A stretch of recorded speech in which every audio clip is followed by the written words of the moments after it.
Hello everyone, welcome back to my channel, and I'm back with another video. In this video I will be sharing with you guys what am I studying in this Diwali break season. I mean, it's like so festive and so many distractions are there, still I managed to study so much. And happy Diwali to each and every one of you. May God bless you with all the prosperity and happiness in your life. So coming back to the vlog, here I was solving a sample paper by PW, and just in case you don't know what sample papers am I using, so I'm using these sample question papers by PW, and it is like my best purchase ever. Even you can get these books from Amazon or Flipkart or even PW store. I have already provided all the links in the description box and the comment section below, so do check.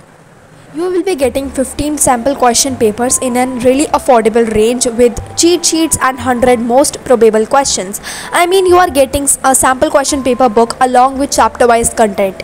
Isn't it like amazing? Furthermore, you get 50% competency based question, as it is totally based on the 2025 board examination pattern. So it's the perfect match for your batch. And let me introduce you guys with this book. Furthermore, you get this really nicely explained syllabus. I mean, तुमको कहीं भी किसी भी website पर जाकर ये check करने की ज़रूरत नहीं है व्हाट्स कमिंग और व्हाट्स नॉट. तुम्हें पूरा सिलेबस एक ही जगह पर मिल जाता है. इसके बाद यहाँ पर है how to rock your boards. Basically these are last minute tips that will be really important when it will be the crucial time, and that's the boards time. जब बोर्ड पास में होंगे तो ये बहुत ज़्यादा काम हमको आने वाला है. I personally read this and it's like so helping. After this, it's like one of my favorite parts of this book, that is self assessment sheets. यहाँ पर तुम अपने सैम्पल पेपर को अटेम्प्ट कर सकते हो एंड उसको दोबारा अटेम्प्ट कर सकते हो, एंड यू कैन सी कि तुम्हारे कौन से पर्टिकुलर क्वेश्चंस में तुम्हारे मार्क्स कट रहे हैं and you can work upon that. So let's take an example कि तुम्हारे ज़्यादातर मार्क्स जो कट रहे हैं वो 1 to 20 तक कट रहे हैं. So that means you need to work upon assertion reasons and MCQs. तो इससे तुम्हें काफ़ी ज़्यादा हेल्प होने वाली है. प्लस तुम्हें पता रहेगा how much you are prepared for your boards. And इसके बाद ये बहुत ज़्यादा इंटरेस्टिंग चीज़ है, that is how to fill your OMR sheets and all that stuff, because we all are giving boards first ever in our lifes, and definitely हमें इस चीज़ में कन्फ्यूजन ना हो, इसलिए even this thing is given, and that's truly beautiful and amazing. After this, analysis of many things has been given, like CBSE past 5-year paper analysis, then preparation guide, and then questions topology. You get everything that you need. And then the most interesting part, that is contents. You get chapter wise cheat sheets, 100 most probable question, CBSE solved papers, whether it be 2024 official paper or the sample paper, and then you get the sample question papers. Not even that, you get in difficulties like easy, medium or hard, so that you can practice sample paper according to your preparation level, and that's really extraordinary. After this, you get this cheat sheets, and not only cheat sheet, but it's like the perfect match of mind maps and cheat sheets. So you will be seeing that it's like so nice. Even chapters like life processes have been explained so nicely that not even a single topic is missing. And then comes the special part, that is 100 most probable question. You can even see that I have attempted these questions, and that is why I am recommending this book to you guys. It's like the perfect match. The questions are really expectable, as these have been coming since a long period of time in the CBSE official board paper. So yes.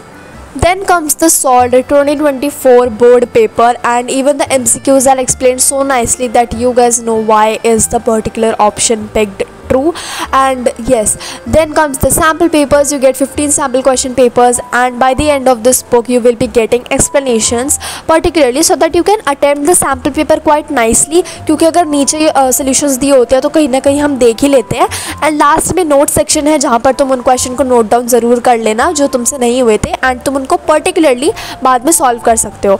So from my side these books are a hit. You guys can get these books from Flipkart, Amazon or PW store, and you can even use my coupon code, that is ART150, to get an additional discounts. You can get it for all your subjects and rock your boards. That was from my side.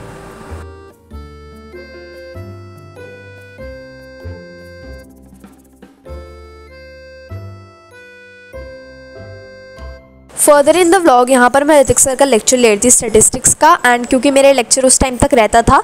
अभी जिस दिन तुम ये video देख रहे हो मेरा सिर्फ हिंदी में कृतिका वाली बुक के 2 या 3 चैप्टर्स रहते हैं, एंड बाकी मेरा पूरा सिलेबस कंप्लीट हो चुका है। लाइक लेजिट मेरा एक भी चैप्टर या कुछ भी नहीं रहता। डेफिनेटली वो चैप्टर्स ऐसे नहीं है सारे के मेरे को लिटरली सब कुछ आता है, नहीं, मेरे को रिविजन की ज़रूरत है, बट एटलीस्ट मेरा सिलेबस अब कंप्लीट हो चुका है एंड आज मैं उन 2 चैप्टर्स को भी कर लूँगी। So I think that I did a great job. And जो मैंने सोच के रखा था कि नवंबर से मेरे को सैम्पल पेपर सीरीज़ स्टार्ट करनी है वो मैं ज़रूर से कर पाऊँगी। ये सैम्पल पेपर वाली सीरीज़ अकेले मैं नहीं बट मेरे साथ काफ़ी सारे मेरे फेलो क्रिएटर्स भी करने वाले हैं, जैसे अनुराग हो गया, लकी हो गया एंड मेनी अदर्स। तो मैंने तुम लोग को पहले एक स्पॉइलर दे दिया है, बट यहाँ पर मैं ऋतिक सर का लेक्चर ले रही थी एंड डेफिनेटली मेरी मैथ्स मैंने बेसिक करवा ली है। But you guys are wondering कि मैं ऋतिक सर का लेक्चर क्यों ले रही हूँ, बिकॉज वो स्टैंडर्ड मैथ्स के लिए होता है। देखो हमारा जो प्री बोर्ड का पेपर होगा ना वो स्टैंडर्ड के लिए बेसिक के लिए अलग अलग नहीं बनेगा, एक ही बनेगा एंड वो स्टैंडर्ड के लिए ही बनेगा आई गेस। तो हाँ, मतलब बेसिक के लिए तो नहीं बनने वाला, बेसिक से ज़्यादा का ही हमको पढ़ना पड़ेगा। दैट इज़ वाई मैं ऋतिक सर का लेक्चर ले रही हूँ एंड मैं सैम्पल पेपर भी स्टैंडर्ड वाले ही सॉल्व करने वाली हूँ। बट देखो एनसीईआरटी मेरा मेन रहने वाला है अब, क्योंकि पहले आई वाज थिंकिंग कि आरडीआरएस भी खरीद लेते हैं एंड आई एम ग्लैड कि मैंने नहीं खरीदी, बिकॉज बेसिक में आई डोंट थिंक सो उनकी कोई नीड होती है। तो हाँ, वो सब अब मैं करने वाली हूँ, इसीलिए प्री बोर्ड के लिए मैंने स्टैंडर्ड वाले ही सैम्पल पेपर्स अभी परचेज़ करे हैं। एंड यहाँ पर तुम देख सकते हो मैं ऋतिक सर का लेक्चर ले रही थी। मतलब इतना अच्छा पढ़ाते हैं ना, एक ही बारी में पूरा कंसेप्ट दिमाग में ना अच्छे से आ जाता है। ऑल्दो ये जो मीन, मीडियन एंड मोड के फॉर्मूलाज थे ना ये थोड़े से कंफ्यूजिंग थे, because I was just mugging up everything कि summation F I X I क्या होता है, U I and then D I, पता नहीं क्या क्या इसमें आ गया था। तो फाइनली इसके बाद लेक्चर ख़त्म होता है, सर की आती है थैंक यू वाली स्लाइड, एंड ये बेस्ट मोमेंट होता है स्टूडेंट्स के लिए जब थैंक यू वाली स्लाइड आ जाती है। तो यू गाइस कैन सी कि मैंने अच्छे से इस चैप्टर के उतने नोट्स नहीं बनाए, बट जो सर क्वेश्चंस करवा रहे थे मैं उनको पॉज करके सॉल्व करने का भी ट्राई करी थी and I did a great job I guess. इसके बाद मैंने लेक्चर को किया एंड अब मैं कुछ अगला करने वाली थी। So nextly I started taking the lecture of minerals and energy resources, and ये तुम देख सकते हो मैंने आधे घंटे का लेक्चर लिया था, क्योंकि मैंने पहले आधे घंटे का लेकर छोड़ दिया था, देन 2 दिन का बीच में ब्रेक आ गया था, मैंने कुछ नहीं किया था इन द सेंस कि मैंने एसएसटी में कुछ नहीं किया था, बाकी मैं अब कंसिस्टेंटली पढ़ रही हूँ लकीली। तो इसके बाद अब मैंने देखो मिनरल वाला पार्ट कर लिया था, मेरे को सिर्फ एनर्जी वाला करना था, तो मैं उसके यहाँ पर नोट्स प्रिपेयर करी थी एंड मैंने लकीली अब सारे के सारे नोट्स अपने व्हाट्सएप चैनल पे प्रोवाइड करवा दिए हैं, प्लस फ्री कंटेंट भी जाना स्टार्ट हो चुका है। मैंने एक सैम्पल पेपर एसएसटी का तुम्हें प्रोवाइड करवाया था, so you guys can go follow me on WhatsApp and search करने से ना नहीं आता चैनल का नाम, तो मेरे वीडियो का डिस्क्रिप्शन बॉक्स चेक कर लेना एंड लिंक पर क्लिक करके you can join to my WhatsApp channel and get access to my notes and much more free content. And एक और चीज़ कि पीडब्ल्यू वाले जो सैम्पल पेपर्स है वो तुम में से कई लोगों ने खरीद लिए हैं, बट उसमें 100 प्रोबेबल क्वेश्चंस नहीं है एंड मेरी बुक में तो है एंड तुम्हारे न्यू एडिशन भी है। So let me tell you कि तुम्हारी बुक में वो तुम्हें 100 प्रोबेबल क्वेश्चंस कब मिलते हैं। So as you guys can see कि तुम्हारा एडिशन 2nd एंड R1 होना चाहिए, उसी में प्रोबेबल क्वेश्चंस हैं। एज मेरे काफ़ी सारे फ्रेंड्स ने भी खरीदिया बट उनका एडिशन ओनली 2nd है एंड दैट इज़ वाई उनको वो नहीं मिला। But back to the video, मैं तुम्हें ये क्वेश्चन प्रोवाइड करवाने का ट्राई करूँगी एज बुक खरीदने के बाद भी अगर नहीं मिले तो मेरे पास है तो मैं सोचूंगी तो मैं प्रोवाइड करवा दूँ। इसके बाद मैं बहुत ज़्यादा कोशिश करती कि मेरे को एक और पेज ना यूज़ करना पड़े एंड फाइनली लेक्चर हुआ ख़त्म, चैप्टर हुआ ख़त्म, सिलेबस हुआ ख़त्म, here the like notes are. And NCERT की रीडिंग मैंने बाद में करी थी, देखो आधा चैप्टर रीड कर लिया था एंड आधा मेरे को करना है। बट हाँ, ये तुम देख सकते हो ये हो चुके हैं, नोट्स कंप्लीट ऑलरेडी प्रोवाइडेड है। अब टाइम कुछ 10 बजने वाले थे, लाइक 9:43 हो रहे थे। So I had my dinner in this, I had chai and bread. हाँ, ये डिनर था मेरा क्योंकि मुझे कुछ ज़्यादा खाने का मन नहीं कर रहा था। एंड इसके बाद I went to Google and मैंने सीबीएसई का सैम्पल पेपर सॉल्व करने का सोचा।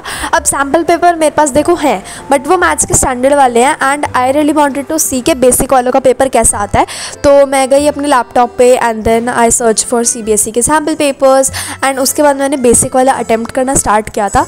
देखो मैंने पूरा एक बार में अटैम्प्ट नहीं किया था, पहले मैंने फर्स्ट डे एमसीक्यूज़ किए थे सारे, सेकंड डे पे मैंने सेक्शन बी और सेक्शन सी किया था एंड अब आज मैं सेक्शन डी और जो केस बेस्ड वाले होते हैं उन सबको करने वाली हूँ। So here you guys can see me attempting and देखो let me share my results. मेरे 4 MCQ गलत चले गए थे and that is not really satisfactory because basic का पेपर था and still I got 4 MCQ wrong, so I really need to work upon that. And दूसरी बात ये थी कि मैं बिना रिविजन के दे रही थी, तो मैंने जो कोऑर्डिनेट ज्योमेट्री वाला क्वेश्चन था उसका मुझे फॉर्मूला ही याद नहीं था. एक्चुअली मैं जो x1 + x2 का होल स्क्वायर होता है मैं होल स्क्वायर करना ही भूल गई थी and that is why I got wrong. And इसके बाद एक क्वेश्चन मेरा रॉन्ग इसलिए गया बिकॉज मेरे को आंसर सही आता था बट उसका ऑप्शन था बी एंड मैंने गलती से ए लिख दिया बिकॉज मैंने देखा ही नहीं अच्छे से. तो हाँ, these are all like mistakes जो नहीं होनी चाहिए. You can see my result. अब मैंने यहाँ एनालिटिक्स भी किया था. इसके बाद I was watching some YouTube videos to get some more motivation to study even harder. After gathering all the motivation, I decided to analyze my paper and here you can see जितना भी मैंने attempt किया था उसको मैंने analyze किया जो मेरे 4 MCQs गलत हुए थे and I have already told you guys कि मेरी क्या observations रही हैं. Up next, what I decided to do was read the NCERT of the chapter Mineral and Energy Resources because वो मैंने आज ही किया था. So I thought कि इसको भी ना रीड कर लेते हैं. एंड जोग्राफी भाई लिटरली मुझे बिल्कुल भी पसंद नहीं है but still I need to read it. देखो मेरे को क्या है, हिस्ट्री स्टिल मेरे को अब थोड़ी बेटर लगने लग गई है बट यार जोग्राफी नहीं पसंद है बिकॉज इसमें बहुत सारी चीज़ें आ जाती हैं याद करने के लिए. तो हाँ, अब वो सब तो करना ही पड़ेगा बिकॉज बोर्ड्स में आएगा तो करेंगे तो हैं ही हम सारे. बट यहाँ पर मैं काउंट कर रही थी कि कितने सारे पेज रीड करने पड़ेंगे एंड ये काउंट करने से मेरा सारा मोटिवेशन भाग गया. देन तुम टाइम देख सकते हो, इट वाज लाइक 11:20 जब मैंने इसको लाइक रीड करना स्टार्ट किया था एंड साथ साथ में मैंने ना एक टाइमर भी लगा दिया था. ऑल्सो गाइज मैंने ना एक वीडियो देखा प्रशांत भैया का, तो video is really educational but यहाँ पर कितने क्यूट लग रहे हैं भैया थंबनेल में. Anyways it was really out of context. तो इसके बाद अब मैंने रीड करना स्टार्ट किया था एंड इतनी ज़्यादा लाइक मेरे को फ्रस्ट्रेशन सी होती दैट मैंने ऊपर लिखा था करना तो पड़ेगा क्योंकि there is no other choice. And after this I started reading this. अब देखो जो सर का वन शॉट था दिगराज सर का, इट वाज रियली गुड, लेकिन जो वो वाला टॉपिक था ना occurrence of metals minerals metal जो भी था, अब तुम लोग समझ जाओ, तो वो मेरे को अच्छे से समझ नहीं आया था उस लाइक पर्टिकुलर लेक्चर से. तो मैंने वो पर्टिकुलर सब हेडिंग यूट्यूब पे सर्च करी एंड मैग्नेट ब्रेन वाले चैनल पर जो सर के लेक्चर्स थे वो आ गए थे. तो यहाँ पर मैं उन्हीं सबको देख रही थी एंड बहुत अच्छा पढ़ा रखा था. All the it was his whiteboard वाला era but it is like so nostalgic क्योंकि मैं सर से 8th क्लास से पढ़ रही हूँ क्योंकि 8th क्लास में हमारे SST वाले टीचर हमको बोलते थे कि खुद हमें चैप्टर पढ़ के आना है एंड वो क्लास में एक्सप्लेन करना है सभी स्टूडेंट्स को. तो उसके लिए मैं हमेशा दिगराज सर से पढ़ के जाती थी and now I am in 10th standard. थोड़े ही महीनों में मैं बोर्ड्स भी दे दूँगी and then I will be 11th grader. तो हाँ, थोड़ा सा आगे चले गए बट यहाँ पर मेरी NCERT हो चुकी थी, हुई तो नहीं थी. देखो मैंने 3 पेज मुश्किल से पढ़े थे. अब देखो मैंने साथ साथ में लेक्चर भी लिया था तो मेरे को टोटल 25 मिनट लग गए थे ये सब कुछ करने में and that was all that I did on the particular day. इसके बाद अपने आप को शट डाउन किया और मैं चली गई सोने. So yeah guys, that's it. Let's hit 9,000 subscribers for which you are required to subscribe my channel, like this video, share with your friends, and yeah, that's it. Bye bye, see you soon.